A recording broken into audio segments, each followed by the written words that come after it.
नमस्कार, सरोकार संवादमा यहाँलाई स्वागत छ। म श्रीकृष्ण नेउपाने।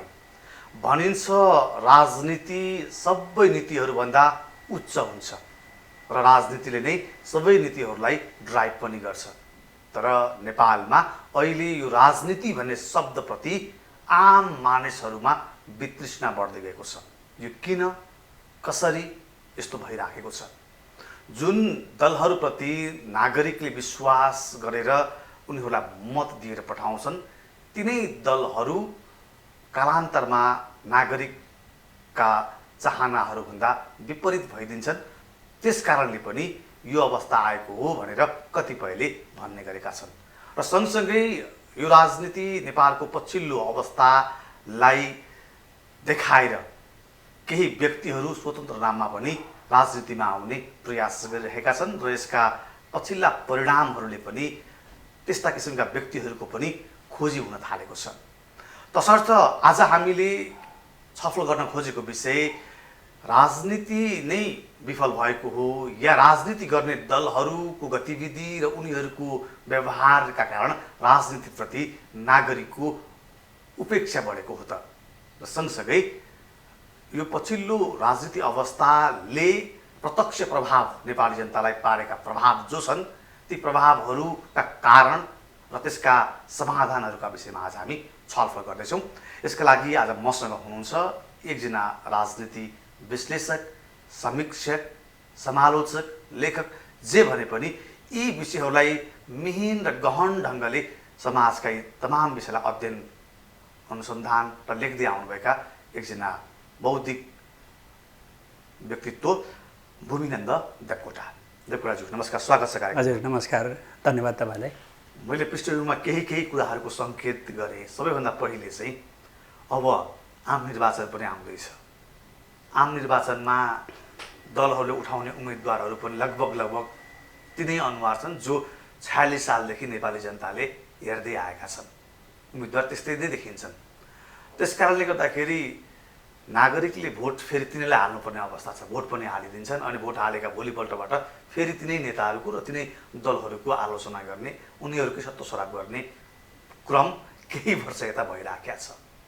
तसर्थ अहिलेको अवस्थालाई थोरै मात्रामा भए पनि सुधार्नका लागि यो आम निर्वाचनलाई आम मान्छेले कसरी सदुपयोग गर्नुपर्छ होला?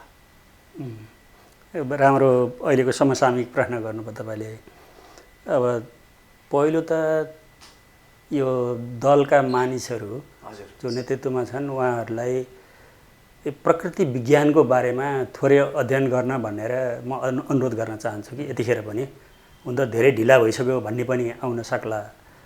तथापि अब प्रकृतिमा है, नेचरमा तपाईँ के पाउनुहुन्छ भने नयाँ पात माथि हुन्छ जहिले पनि र पुरानो पात तल हुन्छ र आफ्नो समय सकिएपछि, आफ्नो दायित्व अनि आफ्नो कर्तव्य सकिएपछि ऊ आफू ओर्लन्छ र उसले जमिनमा आफूलाई समाधिस्थ गर्छ।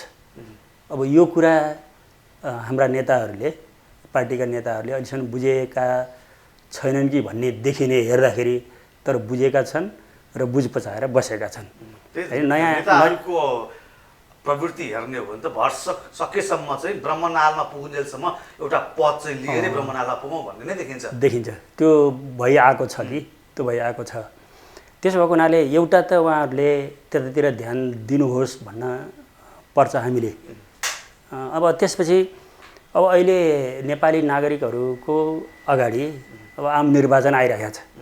यसमा उहाँहरूले कसरी हेर्ने भन्ने जुन गहन विषय तपाईँले उठाउनुभयो नि, यो धेरै मान्छेहरूमा दुविधा छ है। दुविधाको सँगसँगै फेरि हाम्रो जस्तो देशमा यो भर्खरै पुरानो कृषि व्यवस्था पनि भत्काउँदै गरेको, नयाँ औद्योगिकरण पनि नभएको, यो एकदम के होइन तालमेलै नखाने खालको र मान्छेहरू धेरै जस्तो पलायन भएर होइन अन्त काम गरिराखेको, विदेशी नपरेको र त्यहाँ पनि दुःख पाइरहेको जुन यो कटमरिएको अवस्था छ नि, त्यो बेलाका मान्छेहरू चाहिँ पार्टीसित आबद्ध हुने के त्यो संसारभरि यस्तो पाइन्छ।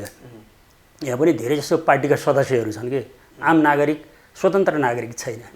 ऊ राजनीतिबाट अलग कुनै न कुनै दलमा आबद्ध भएकै छ, सङ्गठित नै छ। ऊ अलग छैन कि। त्यसो भएको हुनाले फेरि पनि उनीहरूले पार्टीका मान्छेहरू खराबै भए पनि होइन, अब 47 सालदेखि उम्मेदवार भएर उसले कि लछारबाट केही लगाउन नसकेको भए तापनि फेरि तिनकै पछाडि होइन तिनलाई नै लालमोहर लाउने कुरा हुन्छ नै फेरि पनि। त्यो बाध्यता चाहिँ कहिलेसम्म झेल्ने र त्यो बाध्यताबाट बाहिर आउन चाहिँ के गर्ने एउटा मतदाताले? त्यो हुन्छ नै होइन, एउटा त्यो सैद्धान्तिक पक्षबाट हेर्दाखेरि, राजनीतिक पक्षबाट हेर्दाखेरि त्यो हुन्छ र भइरहेको छ। तर यतिखेर अलिकति मान्छे बिउजन खोजेको त यो स्वतन्त्र उम्मेदवारहरू जो आउनुभयो नि अहिले यो स्थानीय निर्वाचनमा, त्यसले अलिकति सङ्केत चाहिँ गर्छ है, नेपाली जनता पनि अब बिउजने क्रममा छन् भन्ने सङ्केत प्रष्ट गरेका छन् नेपाली जनताले अहिले। तर फेरि स्वतन्त्र उम्मेदवार अहिले जुन स्थानीय तहमा उठ्यो त्यो चाहिँ फेरि कार्यकारी पद थियो त्यो। अब चाहिँ संसदीय ढाँचाको भयो कि, संसदीय ढाँचाको भन्नाले ऊ कार्यकारी हुन्छ कि हुँदैन भन्ने अझै निर्क्युल गर्न त ऊ होइन मन्त्रीमण्डलमा पुग्नु पर्यो, त्यसपछि मात्रै कार्यकारी हुने हुन्छ। उसको समूहले चाहिँ तपाईको चाहिँ बहुमत ल्याउनु पर्यो। त्यस भएको हुनाले यो अलि फरक छ। त्यतातिर त्यति गहिरोसँग त नेपाली जनताले एनालाइसिस गर्लान् भन्ने त लाग्दैन। त्यही पनि अब खराब मान्छेहरूलाई भोट दिन हुन्न भन्ने सङ्केतका रूपमा हामीले यो स्थानीय निर्वाचनलाई लिनुपर्छ। सुन्नुहोस् न, दलीय अभ्यास गरेको 2006 सालदेखि दलहरू नेपालमा चाहिँ अस्तित्वमा आए होइन, त्यो आएको पनि 7 दशकभन्दा बढी भइसक्यो र त्यति बेलादेखि क्या अस्तित्वका दलहरू नै अहिले पनि छन्, कम्युनिस्ट र कङ्ग्रेसका नाममा। यसबिचमा केही दलहरू विभिन्न कालखण्डमा विभिन्न चाहिँ परिणामका रूपमा आएका दलहरू पनि छन्। तसर्थ दलीय व्यवस्थाप्रति नै अब प्रश्न गर्ने ठाउँ हो कि त्यो दललाई ड्राइभ गर्ने नेताहरूको अकर्मण्यताका कारण यो अवस्था आइरहेको छ कि तपाईँले चाहिँ यसलाई कसरी हेर्नुहुन्छ? अब पहिलो कुरा त सैद्धान्तिक रूपमा होइन, वैचारिक रूपमा, राजनीतिक होइन विषयवस्तुका रूपमा, राजनीतिक कार्यक्रमका रूपमा हेर्ने हो भने कुनै एउटा दर्शनले गाइड गरेको अहिले पाइन्न कुनै पनि दललाई। कुनै पनि दल त्यसरी आएको जस्तो देखिँदैन। खालि स्वार्थमा के तपाईँले अहिले देख्नुपर्ने गठजोड हुँदैछ। किन भन्दाखेरि त्यहाँ पुग्नु पर्यो र त्यहाँ सत्तामा पुगेर अब भागभण्डामा समाहित हुनु पर्यो, मिल्नु पर्यो होइन, भागीदारीमा नाफा नोक्सानमा जाने कुरा भयो अहिले। त्यसो भएको हुनाले अब त्यसरी एउटा सैद्धान्तिकरण गरेर होइन राजनीतिक हिसाबमा हेरेर अनि राजनीतिक कार्यक्रमको हिसाबमा हेरेर अब मूल्याङ्कन गर्नुपर्ने समय छैन। यो नाफा नोक्सानमा गएको हुनाले गएको छ। अब यहाँ थोरै मैले विगतको यहाँलाई यहाँ त सर्वहारा वर्ग, पछाडि पारिएका समुदाय, दलित भनिएका समुदाय अथवा जो राज्यका पहुँचबाट पर पारिएका थिए ती समुदायका हितका लागि भन्दै माओवादीले सुरु गरेको लडाइँ द्वन्द्वमा पनि यहाँ समाहित हुनुभयो, जेल भोग्नुभयो, राज्यबाट बेपत्ता पारिनु पनि भयो होला मैले बुझेसम्म होइन। अब यहाँ त भुक्तभोगी हुँदै हुनुहुन्छ। तर यी तमाम कुराहरू देख्ने नागरिक जो त्यो द्वन्द्वको चपेटामा परेका नागरिकहरूले चाहिँ अब माओवादी आइसके पछाडि यी तमाम कुराहरूबाट हामीले मुक्ति पाउँछौँ, माओवादीले भने जस्तै सबैको हित हुन्छ, एउटा शान्त समृद्ध मुलुक बन्छ भन्ने किसिमको अपेक्षा 1 दशक पनि नहुँदै जसरी स्खलित भयो भनिसके पछाडि दल जस्तो सुकै आए पनि, नेता जस्तो सुकै आए पनि आखिर हुने त यही रहेछ भन्नेमा त पुगियो नि। जुन जोगी आयो नि कानै चिरेका भन्ने खालको परिस्थिति जन्मियो। यसको कारण छ, यसको राजनीतिक सैद्धान्तिक कारण छ। अब तपाईँ कम्युनिस्ट मुभमेन्टमा म आफै समाहित भएँ होइन, संलग्न भएर म अहिलेसम्म यहाँ आएको छु भन्नुहोस् न।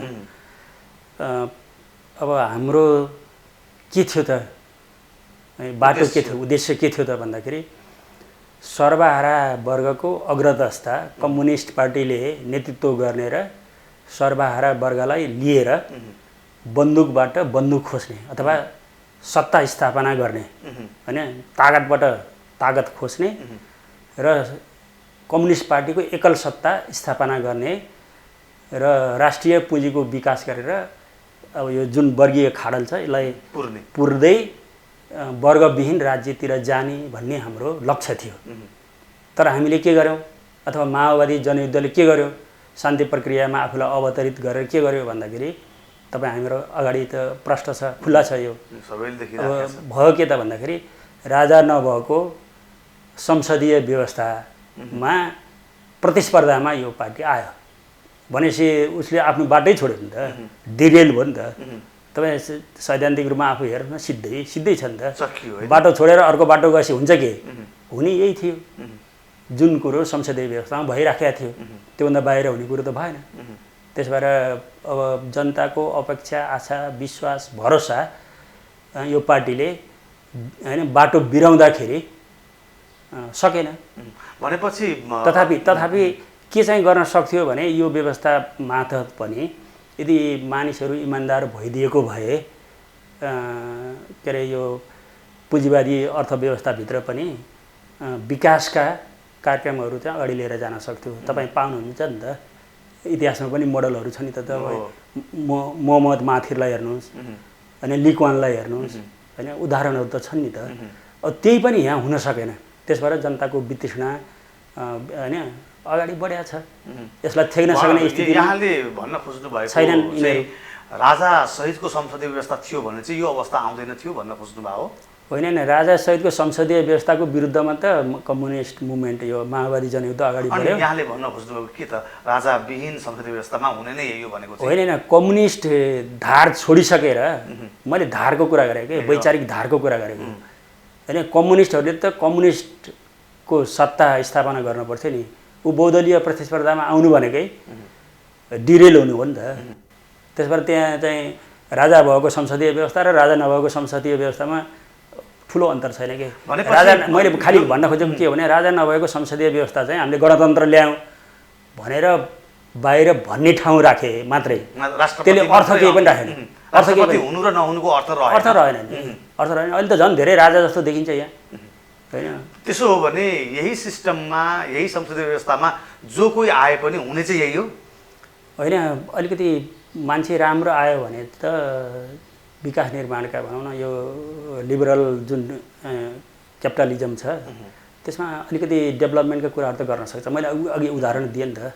तपाईँ यहीँ इन्डियामा हेर्नु न, केजरीवालले अलिकति गरे अगाडि बढाउँदैछ। कसरी भन्ने? जसलाई हामीले राम्रा भन्यौँ, राम्रो होला भनेर विश्वास गऱ्यौँ, त्यही मान्छे चाहिँ पछि यस्तो भइदिन्छ। अनि राम्रा चाहिँ कसरी चिन्ने? अब यसमा चाहिँ यो बडा यो अलिकति दार्शनिक कुरा गर्नुपर्ने भयो कि यो जीवसत्वको कुरा मैले उठाउने गरेको छु कि यो जीवसत्व भनेको के रहेछ भन्दाखेरि जस्तो भुइँचालो जाँदाखेरि म भन्ने कुरो प्रमुखले चाहिँ प्रमुखता पाउँछ होइन। यो भुइँचालो गयो भने अहिले हामी संवाद गर्दैछौँ, सबभन्दा पहिले मैले तपाईँले पनि वास्ता गरिदिनु, म आफू सुरक्षित हुन्छु। त्यो जीव त्यस्तो हो कि। अथवा तपाईँले एउटा ऐजेरूको कुरा गर्नुभयो भने ऐजेरू एउटा हाँगामा टाँसिन पुग्छ कुनै होइन, चराले खाएर बिस्ट्याएर अथवा बोकिएर ऊ त्यहाँ बिस्तारै भित्र छिर्छ अनि उसले खाँदै खाँदै खाँदै खाँदै जान्छ र होइन आफू फल्छ फुल्छ र उसले विस्तार गर्छ आफूलाई। तर हेर्नुहोस् त त्यो रुख मर्छ, है आफू मर्छु भन्ने उसले कुनै ऊ नराइकन उसलाई मार्छ र आफू पनि मर्छ क्या। त्यो जीव भने त्यस्तो हो कि। त्यो जीव त्यही माथि मान्छे हामीले यो मानिसहरूले भनेको है अहिलेसम्म मानिसहरूले के भनेको छ भन्दा हामीभन्दा चलाक कोही पनि छैन भनेको छ यो पृथ्वीमा। यसो हेर्दाखेरि हो जस्तो पनि देखिन्छ तर यस्तो नहुन सक्छ है फेरि दार्शनिक रूपमा चाहिँ। अनि त्यो मान्छेले आफूले जब पद सत्ता पगरी अथवा सिर्पेज पाउँछ नि उसले त्यो आधारभूत मान्छेलाई सधैँ बिर्सेको पाइन्छ। हेर्नुहोस् सधैँ बिर्सेको छ धेरै मान्छेले के। त्यो जीव सत्य हो, त्यो जीव सत्व हो, त्यो प्रकृति के त्यस्तो पाइन्छ। त्यस भएर हामीले अधिकांश मान्छेबाट त्यो आधारभूत मान्छेको पक्षमा होइन हामीले आशा अपेक्षा भरोसा जे गरेका छौँ त्यही प्राप्त हुन्छ भन्ने कुरो त्यो नेचरले, त्यो जीवसत्वले अथवा प्रकृतिले प्रदान गरेको म पाउँदिनँ। त्यसो भएर हुने यस्तै हो भन्ने मलाई लाग्छ। त्यसमा संरचनागत हिसाबमा के स्ट्रक्चरल्ली अर्गनाइजेसनल स्ट्रक्चरल्ली हामीले तिनीहरूलाई बााउन्डेड गर्न सकेको भए र विधि विधान नियम त्यस्तो बनाउन सकेको भए सायद त्यहाँबाट उनीहरू चलमल हुन साथ होइन तिनीहरू त बाहिर हुन्थे अथवा अवकाश पाउँथे अथवा निकालिन्थे र सायद जनताको हितमा काम हुन सक्थ्यो। त्यस्तो त छैन। हायरार्किजम छ त्यसमा माथि पनि तपाईँ अहिले हेर्नुहोस् त नेता अब उसले चाहिँ खल्तीबाट झिकेर होइन केन्द्रीय सदस्यहरू बनाउँछ अनि खल्तीबाट झिकेर सांसदहरू बनाउँछ भनेपछि त्यस्तो ठाउँमा अब चाकडी चाप्लुसी होइन गुलामी भन्दा बाहेक अरू त हुँदैन नि। योग्यताको मूल मापदण्ड यही भएको छ। त्यसबाट अब जस्तो यहाँले जीवसत्व भनिरहँदाखेरि जस्तो यहाँले नै केही पात्रहरूको नाम उल्लेख गर्नुभयो कि अब सिङ्गापुरले लिग 1 पाउने, भारतले चाहिँ तपाईँको चाहिँ केजरीवाल पाउने, नेपालमा चाहिँ त्यस्तो किसिमको व्यक्ति किन नहुने? त्यो खोजी भइरहेछ। यो अहिले जस्तो स्वतन्त्रहरू अगाडि आइराखेका छन् होइन, नेपाली जनताले त्यतातिर ध्यान पुर्याएकै छ। सायद आउने निर्वाचनमा यी पार्टीहरूले आफूलाई अघि मैले भने नि नयाँ पातमाथि हुन्छन् भन्ने थाहा पाएनन्। जीवसत्वको बारेमा उनीहरूले फेरि पनि बुझेनन् र अनि दर्शन, विचार, राजनीतिक विषय, राजनीतिक कार्यक्रम, आधारभूत कुराहरूलाई उनीहरूले फेरि पनि नजरअन्दाज गरे र पद र प्रतिष्ठाको अनि के हो त्यहाँभित्र फेरि अरू धेरै कुरा छ, म नभनौँ होला। त्यसका लागि मात्रै उनीहरूले चाहिँ आफूलाई अग्रसर गरायो भने जनताले उनीहरूलाई माफी दिन्छन्। अहिलेको जनताले, 21औं शताब्दीको जनताले माफी दिन्छन्। यत्रो सामाजिक सञ्जालले चाहिँ भने हरेक सेकेन्डमा उनीहरूलाई सुसूचित गरिराखेको छ। तपाईँहरू त्यसमा मरिमटी लाग्नु भएको छ, यिनीहरूले माफी पाउँछन् भन्ने चाहिँ मलाई लाग्दैन र खोजी हुन्छ, त्यो नयाँ पात्र जन्मन्छ। हेर्नुहोस् त्यसमा चाहिँ म तर यसो भनिरहँदा दलका नेताहरूले भन्ने कुरा चाहिँ के हुन्छ भने हामीसँग यत्रो सङ्गठन छ, तलदेखि माथिसम्म सङ्गठन छ, कार्यकर्ता छन्, एउटा स्वतन्त्र मान्छे आएर यहाँ उलटपुलट गर्ने, यो जादुको छडी जस्तो आजको भोलि विकास गर्ने, परिवर्तन गर्ने भन्ने हुन्न। हाम्रो सङ्गठनको अगाडि उनीहरूको केही लाग्दैन र आम मान्छेको लागि गर्ने भनेका त कम्युनिस्ट पार्टीहरू नै हुन्। अझ भनौँ भने गरिब र सर्वहारा वर्गको पक्षमा लाग्ने, मजदुरको पक्षमा चाहिँ राजनीति गर्ने भनेका कम्युनिस्टहरू हुन् भनेर कम्युनिस्ट पार्टीहरूले नेपालमा भनिराखेका छन् र त्यही कुरा जनताले पत्याइरहेका छन्। अब त्यो त अब हेर्नु न तपाईँ, त्यही धरानमा हेर्नु साङपाङ होइन, हर्क साङपाङले मेयरमा जित्ने भयो, उपमेयरको छ, माओवादी केन्द्रको छ। तपाईँ हेर्नु न, अनि त्यहाँ मेयरलाई पनि त भोट दिनु पर्थ्यो नि, किन दिएन? त्यो पार्टीकै मान्छेले दियो नि साङपाङजीलाई। तपाईँ यहीँ बालेनजीलाई हेर्नुहोस्, बालेनजीलाई पनि पार्टीकै मान्छेले दिएको हो। बाहिरबाट आएन, बाहिरबाट त कोही होइन, अन्तरिक्षबाट त कोही मान्छे उहाँहरू झिकाउनु पनि भएन, आएको पनि छैन। भनेपछि तिनै पार्टीका मान्छेले दिएका हुन् नि। भनेपछि पार्टीभित्र पनि विद्रोह छ भन्ने कुरो उहाँहरूले बुझ्नु पऱ्यो कि, समय छँदै बुझ्नु पऱ्यो। भनेपछि यो चुनावमा यस्ता किसिमका व्यक्तिहरू उम्मेदवार भयो भने चाहिँ पार्टीबाट विद्रोह हुन्छ, आन्तरिक रूपमा विद्रोह हुन्छ। उहाँहरूले तिनीहरूलाई कारवाही गर्न पनि सक्नुहुन्न, कारवाही गर्ने ठाउँ पनि छैन। भनेपछि यो निर्वाचन पछाडि मुलुकको भविष्य कस्तो हुन्छ भन्ने किसिमको एउटा रूपरेखा खाका चाहिँ यो निर्वाचनको परिणामले देखाउला भनेर आकलन गरौँ। म चाहिँ त्यति धेरै अप्टिमिस्टिक पनि छैन, आशावादी त पक्कै हुनुपर्छ। यसले सङ्केत गर्छ, त्यतातिर सङ्केत गर्छ, यो पक्का हो। र अनि त्यसपछि पार्टीहरूको विघटन होइन, विग्रह होइन, ठुलो ढङ्गले यो होइन छताछुल्लो भएर अगाडि आउँछ। जस्तो अघि मैले उठाउन खोजेको एउटा प्रश्न थियो, वर्गीय राजनीति, वर्गीय खाडल पुर्नुपर्छ, आम मान्छेका लागि पनि सरकार हुनुपर्छ, आम मान्छेका लागि राज्य सँगै हुनुपर्छ भन्ने किसिमको आम बुझाइ कम्युनिस्ट पार्टीहरूमा हुन्छ भन्ने छ। अब कम्युनिस्ट पार्टीहरूबाट त्यो अपेक्षा गर्न सकिने अवस्था छ कि छैन? किनकि यहाँले त कम्युनिस्टमै पनि राजनीति पनि गर्नुभयो, सक्रिय रूपमा सहभागी पनि हुनुभयो र पुस्तक, समालोचना, समीक्षा पनि गर्दै आउनुभएको छ। तपाईँले नेपालका कम्युनिस्टहरूलाई कसरी समीक्षा गर्नुहुन्छ? अब बडा मार्मिक प्रश्न गर्नुभयो कि तपाईँले। अब वैचारिक रूपमा, दार्शनिक रूपमा होइन, मैले अघि भने नि त होइन, पोलिटिकल एजेन्डाका रूपमा, अब अनि कार्यक्रमका रूपमा होइन, राजनीतिक कार्यक्रमका रूपमा यिनीहरू कम्युनिस्ट हुन् कि होइनन् भनेर हेर्दाखेरि मैले कसरी भनौँ कि यिनीहरू कम्युनिस्ट हुन् भनेर? मैले अघि पनि तपाईँलाई व्याख्या गरेँ नि त छोटकरीमा। त्यसो भएको हुनाले अब कम्युनिस्ट नाम त सबैले राख्नु भएको छ, अहिले नाम राख्दाखेरि पनि गर्व गर्नुहुन्छ, झन्डा बोक्नु भएकै छ, सबै छ। तर तपाईँ व्यवहारमा होइन अन्तर्यमा गएर हेर्नुभयो भने त्यस्तो देखिँदैन कि। तपाईँ खोलमा चाहिँ देख्नुहुन्छ। तपाईँ हेर्नु न, यहीँ काङ्ग्रेस खोल छ, तर त्यहाँ डेमोक्रेसीको कुरो है अलि धेरै नै भित्तामा पुगेको छ। यसो हेर्नुहोस् त, कम्युनिस्ट खोल छ, त्यहाँ वर्गीय कुरा त्यो धेरै भित्तामै पुगिसकेको छ कि।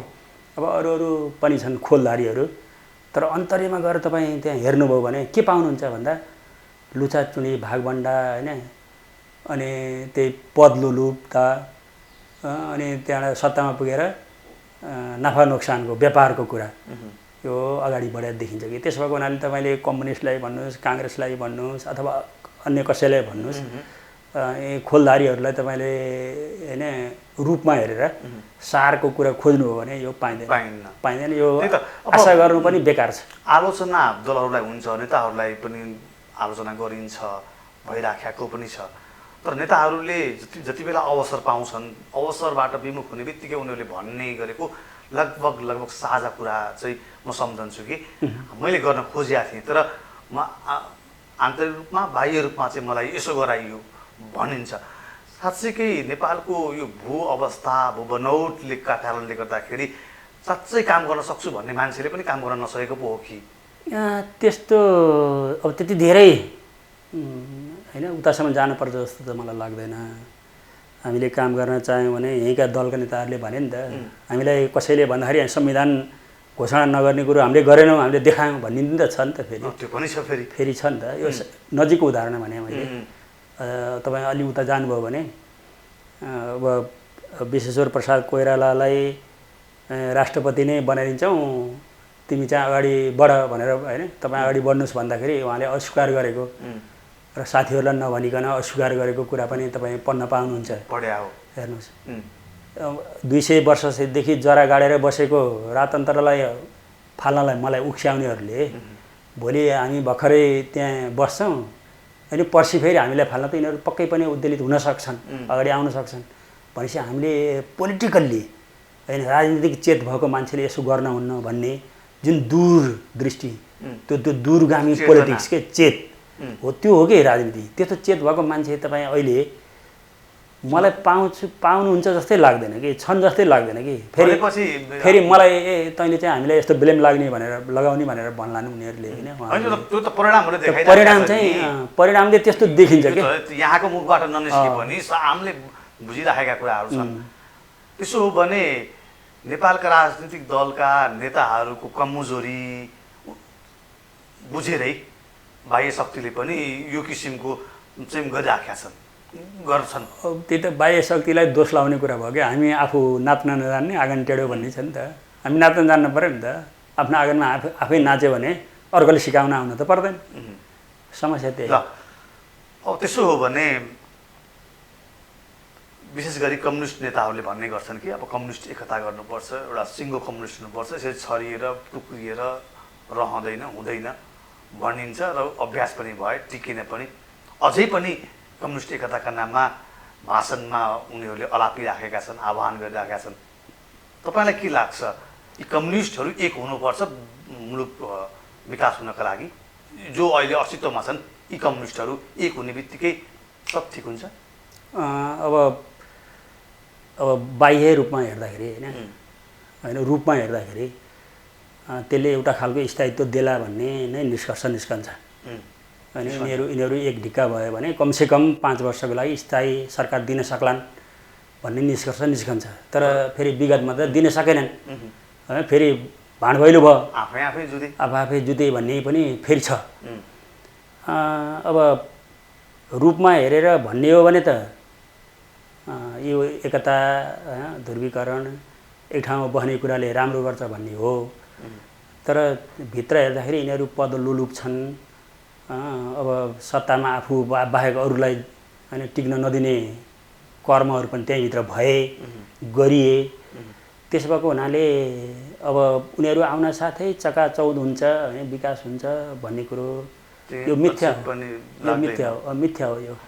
अब क्रान्तिकारी भनिएका केही कम्युनिस्टहरू पनि छन् बाहिर, जस्तो कि मैले नेत्र विक्रम शर्मा नेपाल कम्युनिस्ट पार्टी, अरू केही माओवादीका नाममा पनि माओवादी समाजवादी, ऋषि कटेलजीको चाहिँ नेपाल कम्युनिस्ट पार्टी लगायतका दलहरू हामी चाहिँ साँच्चै क्रान्तिकारी हौँ, अरू सबैले बाटो बिराए, कम्युनिस्टको राजनीति र दर्शनलाई चाहिँ अझैसम्म हामीले मात्रै बोकेका छौँ भनेर उनीहरू सङ्घर्षमै पनि छन्।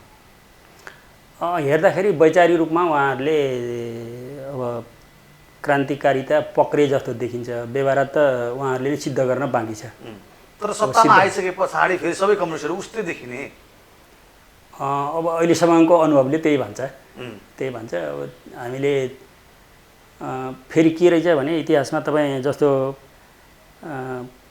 यो वाल्मिकीलाई हेर्नुभयो भने वाल्मिकी रत्नाकर डाँगा थिए उनी होइन, तर पछि वाल्मिकी बने भनेपछि मान्छे सुधारिँदैन भन्ने कुरा चाहिँ होइन। अहिलेसम्म ऊ बिग्रे पनि अबबाट ऊ सुध्रन सक्छ। जस्तै तपाईँ अङ्गुलीमालको कुरा गर्नुभयो भने बुद्धको र उसको जम्का भेट हुन्छ, बुद्धलाई चाहिँ त मरिस भन्छ उसले, ठिकै छ तिमी मार न, तर मलाई त्यो रुखको एउटा पात टिपेर ल्याऊ भन्दा उसले पात टिपेर ल्याउँछ, अनि पात हातमा राखिदिन्छ, अनि फेरि पात फिर्ता दिन्छन् बुद्धले, र यो पात फेरि जोडेर आऊ, त्यो कहाँ जोड्न सकिन्छ, यो त सम्भव छैन, असम्भव कुरा मलाई भन्ने। अन्त त्यस्तै तिमीले पनि मलाई अहिले मार्छौ अनि तिमीले मलाई फेरि बिउताउन सक्छौ भने त सक्दैन, अनि किन मार्न खोज्छौ भनेपछि ऊ पाउ पऱ्यो कि, र उसले भयानक ठुलो भिक्षु बनाएको छ हेर्नुहोस् है। त्यसो भएर मान्छे सधैँ बिग्रिरहेको छ भन्ने दृष्टिकोण पनि हामीले पाल्न हुँदैन, बनाउन हुँदैन। मान्छे अहिले जति विसङ्गति विकृतिमा छन् नि, त्यसबाट फेरि बिउजेर, जस्तो अघि तपाईँले भन्नुभयो नि त कम्युनिस्ट एकता भयो भने फेरि राम्रो ठाउँमा जान सक्छ कि भन्दाखेरि जान सक्छन्, उदाहरणहरू छन् त। त्यो आशा चाहिँ त गर्नैपर्छ, मान्छे आशावादी हुनुपर्छ र तिनीहरूलाई ठाउँमा ल्याउनको लागि जनताको तहबाट पहल हुनुपर्छ। जस्तो अहिले स्वतन्त्रहरूले 1 लाख त दिएका छन् नि त, त्यो लाभको पनि बोध गर्नु पर्यो उनीहरूले। यो अनुभूति भए जस्तो लाग्छ तपाईँलाई, त्यो उनीहरूले बोध गराएको अनुभूति नभए फेरि होइन दन खाँदै जाँदा परिणाममा त उनीहरूले त्यो थाहा पाउनै पर्छ, त्यो थाहा पाउने गरी आउँछ कि होइन। अब 4 रेक्टर भुइँचालो होइन, रेक्टर स्केलको भुइँचालोले थोरै एरिया हल्ला होला, 5ले अलि हल्ला होला, त्यति बेला गर्दा पनि थाहा पाएन भने 7को 8को आउँछ नि त। त्यो के अरे स्वतन्त्रहरूले ल्याउँछन् त्यो, किनभने जनताले त्यो होइन त्यो भूकम्पलाई, त्यो हलचललाई, त्यो गर्जनलाई साथ दिने पक्षमा छ हेर्नुहोस्। ठिक छ, अब हामी एउटा अहिले जुन समसामयिक विषय छ त्यही विधेयक आफ्नो पालामा चाहिँ विघटित संसदबाट लैजाँदा पनि ठिक हुने, त्यही विधेयक चाहिँ तपाईँको अर्को दलले लैजाँदा बेठिक हुने भन्ने किसिमको बहस यहाँलाई बुझ्नुभयो होला। नागरिकता सम्बन्धीको विधेयकलाई राष्ट्रपतिसँग जोडेर जसरी अहिले बहस भइराखेका छन्, क्रिया प्रतिक्रियाहरू आइरहेका छन् आफू अनुकूलका होइन, यसलाई चाहिँ यहाँले कसरी हेर्नु भएको छ? अब नागरिकता सबै नेपालीहरूले पाउनुपर्छ, त्यसमा शङ्का रहेन। खालि नागरिकता विधेयकलाई पारित गर्दाखेरि अनि नेपालका मान्छेहरू जो यहाँका चाहिँ होइन रगतको नाताले यहाँसम्म आइपुगेका नागरिकहरूको नै अवस्था चाहिँ अल्पमतमा पर्ने हो, उनीहरूको स्वाधीनता होइन, अनि त्यसै उहाँहरूको होइन हक हित नै धरापमा पर्ने गरी त्यहाँ पालहरू राख्न भएन कि, विषय उठेको त्यति मात्रै हो। यी दलहरूको विरुद्धमा भन्दा पनि विषय उठ्या त्यति मात्रै हो। राष्ट्रपतिको भूमिका चाहिँ त्यो देखियो भनिन्छ नि, जस्तो त्यही विषय प्रधानमन्त्री केपी शर्मा ओलीले लैजाँदा ठिक हुने, त्यही विषय शेरबहादुर देउवाजीले लाँदा पनि ठिक हुने। अब क्वेसन यो उठेको छ, मैले नि सुनेको छु, तर उहाँले अघि हामीले भन्यौँ नि त बिउजन नपाउने भन्ने विषय त होइन होला। उहाँले अहिले आएर सुधार गर्नुभयो भने त्यसलाई त सम्मानै गर्नुपर्छ, किनभने नागरिकको पक्षमा छ त्यो। त्यसो भएर अब त्यहाँ उहाँले लेखेर पठाउनु भएको धेरै होइन 15वटा बुँदा टिप्पणीहरूमा त मान्छेहरूले धेरै खालको टिप्पणी गरेका छन्, तर हामीले सारमा एउटा कुरा हेर्नुपर्छ कि त्यो त्यहाँभित्र अनेक होइन गुत्थाहरू गाँठाहरू के छन् भनेरतिर जान हुँदैन क्या। हामी जानपर्छ कहाँ भन्दा मूल विषयमा के, मूल विषय चाहिँ नागरिकको हितमा यदि छ भने त्यसलाई समर्थन गर्नुपर्छ। अहिले यहाँलाई के लाग्छ जस्तो राष्ट्रपतिजीको यो भूमिकालाई चाहिँ यहाँले कसरी हेर्नुभयो? ठिक बेठिक भूमिका अब अहिले अब धेरै ठाउँमा यस्तो भएको छ कि तपाईँ इन्डियामा पनि आज कान्तिपुर पढ्नुभयो भने त्यहाँ पनि यस्तो भूमिका छ कि मान्छेहरूले यो गर्छन् हेर्नुहोस्। जब राजनीति प्रेरित भयो भन्छन् नि, हुन त उहाँहरू त्यहाँ पुगेको पनि त राजनीति गरेरै हो नि, राजनीति गरेरै पुगे स्वाभाविक हो, किनभने यो नेचर अघि हामीले कुरा गऱ्यौँ त, नेचर भयो, स्वत्व भयो होइन, अनि फेरि त्यो नयाँ पातभन्दा मै माथि हुँ भन्ने जुन मान्छेको सोच होइन, त्यो नेचरले गर्छ नि काम, आफू टाठो हो बाटो हो, मैले भन्दा कसैले जाने छैन भन्ने जुन छ नि, त्यसले गर्दाखेरि मान्छे अब विभिन्न ढङ्गले आफूलाई स्थापित गर्न खोज्छन्, तर स्थापित हुन्छन् कि हुन्नन् भन्ने विषय चाहिँ जनताको हितमा त्यो छ कि छैन भन्ने कुराले निर्णय गर्छ। अहिले राष्ट्रपतिजीले चालेको कदम मूलत जनताको हितमा भएको हुनाले यो ठिकै छ। विगतमा उहाँले के गर्नुभयो भन्नेतिर हामीले लफडाबाजी गर्नु हुँदैन। ठिक छ। अब यहाँसँग धेरै विषयमा चाहिँ हामीले छलफल गऱ्यौँ, यहाँका विचारहरू पनि सुन्यौँ, अन्तिममा छौँ। अब नेपालको राजनीति, नेपाली जनताको अवस्था सुध्रनको लागि चाहिँ कतिपयले चाहिँ राजा पनि चाहिँदो रहेछ, धेरै राजा भए, एउटा राजा चाहिँदो रहेछ, राजा बिना यी सब कुराहरू नहुँदा रहेछन्, किनभने यो 20 वर्षमा हामीले त्यो देख्यौँ भन्नेहरू पनि छन्। तपाईँलाई के लाग्छ? अब यो बडा विचित्रको विषय छ कि अब राजा भनेर त्यो राजा मात्रै फ्याट्टा राख्ने विषय होइन कि त्यो राजा कुन दर्शनसित गाँसिएको होइन, कुन राजनीतिक कार्यक्रमसित गाँसिएको होइन, कुन राजनीतिक कार्यदृष्टिसित गाँसिएको भन्ने विषय आउँछ कि त्यो त्यसै राजा मात्रै फ्याट्टा ल्याएर राखेर अहिलेको समस्याको समाधान हुँदैन। त्यसो भएको हुनाले अब त्यो ती भन्ने साथीहरूले आफूलाई गम्भीर ढङ्गले आत्मसमीक्षा गरेर हेर्दाखेरि बेस हुन्छ।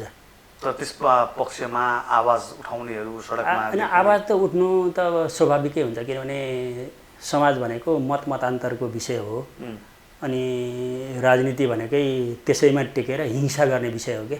हिंसा भनेको बन्दुकै बोकेर होइन, छातीमा चाहिँ बारुदै खेलेर हिंसा हुने होइन, कन्फ्लिक्ट भन्नुहोस् होइन, त्यहाँ चाहिँ कलह मचिने हो कि खास भन्ने हो भने झगडा भन्नुहोस् न एक ढङ्गको कलह अथवा माथापच्ची हुने क्या, जनताको बिचमा एकअर्कामा माथापच्ची हुने विषय भने हिंसासित जोडियो कि त्यसले।